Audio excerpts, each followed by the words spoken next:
What a fantastic welcome. Thank you so much, everyone. I'm absolutely delighted to be your new Secretary of State. And just seeing so many people here looking really enthusiastic, it looks like I'm going to be very well served. I've heard really fantastic things about so many of you. And our Prime Minister is a former Secretary of State for International Trade. So I know that she has left, as has Anne-Marie, a very, very dynamic department in really good shape for me to take over. And I'm looking forward to working with you all, doing very exciting things. I've just come from Cabinet and the focus was economic growth, economic growth, economic growth. And we're going to be really critical in helping to deliver that.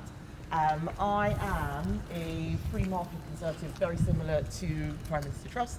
And I am looking forward to hearing lots of ideas from officials about the things that we can do to help spread the mantra of free trade, free markets, freedom generally across the world. And I look forward to working with all of you. Thank you so much for this fantastic welcome.